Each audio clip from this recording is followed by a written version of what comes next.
প্রথম কথা, বাংলাদেশ যে নতুন প্রশাসক গোষ্ঠী রয়েছে, অবৈধ সরকার, তারা নিজের দেশের শক্তির ভারসাম্যটা তাদের ফেভারে রাখার চেষ্টা করছে। তার জন্যই ওরা চীন এবং পাকিস্তান দুজনের সাথে সহযোগিতায় নেমেছে। এবং এই দুটো দেশই গণতন্ত্রের কোনো বিশ্বাস করে না। পাকিস্তানের গণতন্ত্রটাও হাস্যজনক গণতন্ত্র। সেই ক্ষেত্রে ভারতের পক্ষে সমস্যাটা কি হবে? ভারতের পক্ষে সমস্যাটা যে বাংলাদেশের সাথে আমাদের প্রায় 4000 কিলোমিটার বর্ডার, 4টা রাজ্যের সঙ্গে ভারতের সীমান্ত।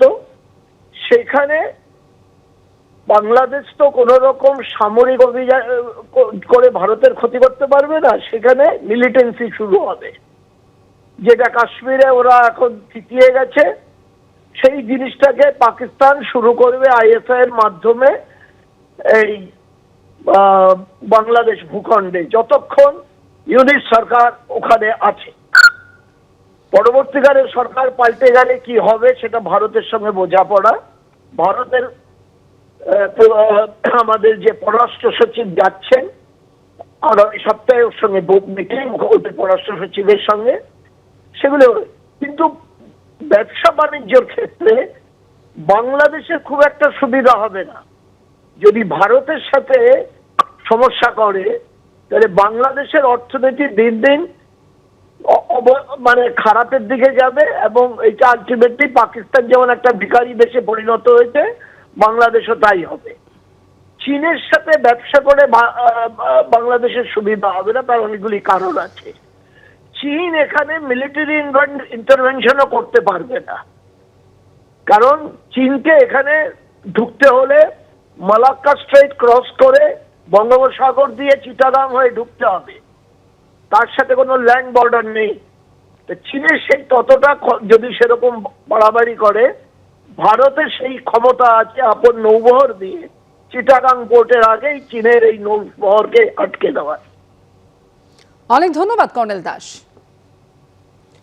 9 ডিসেম্বর ভারত বাংলাদেশ বিদেশ সচিব পর্যায়ের বৈঠকের সম্ভাবনা রয়েছে। আগামী সোমবার বাংলাদেশে যেতে পারেন বিদেশ সচিব বিক্রম মিশ্রি। বাংলাদেশের পরিস্থিতি নিয়ে বৈঠক করবেন বাংলাদেশের বিদেশ সচিবের সঙ্গে।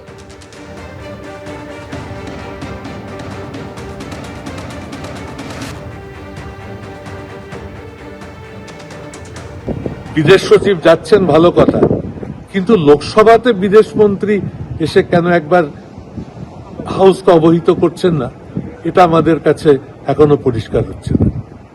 বিদেশ সচিব যান, যদি প্রয়োজন বোধ করেন বর্ডার স্টেট যার সঙ্গে বাংলাদেশ যুক্ত, পশ্চিমবাংলার মুখ্যমন্ত্রীর সঙ্গেও তারা কথা বলতে পারেন। আমাদের সবসময়তেই মনে হয় যে এই বিষয়টা অবিলম্বে বন্ধ হওয়া উচিত। আমাদের সংখ্যালঘুদের ওপর, হিন্দুদের ওপর যে জুলুম, অত্যাচার, হত্যাকাণ্ড চলছে, এগুলো বন্ধ হওয়া উচিত। এ ব্যাপারে বিদেশ সচিব পর্যায়ে তারা বৈঠক করুক, বিদেশ সচিব সেখানে রাষ্ট্রপতির সঙ্গে কথা বলুক। লোকসভাতে আমরা এইসব বিষয়ে জানবার জন্য অত্যন্ত উদ্গ্রীব হয়ে আছি। এটা দেশের মানুষও আমাদের সাথে উদ্গ্রীব হয়ে আছে। এবং এক্ষেত্রে তৃণমূল কংগ্রেসও যেমন আওয়াজ তুলেছে লোকসভার মধ্যে, বিজেপির সাংসদদেরও দেখলাম কালকে এ ব্যাপারে একই রকম ভাবে আওয়াজ তুলতে।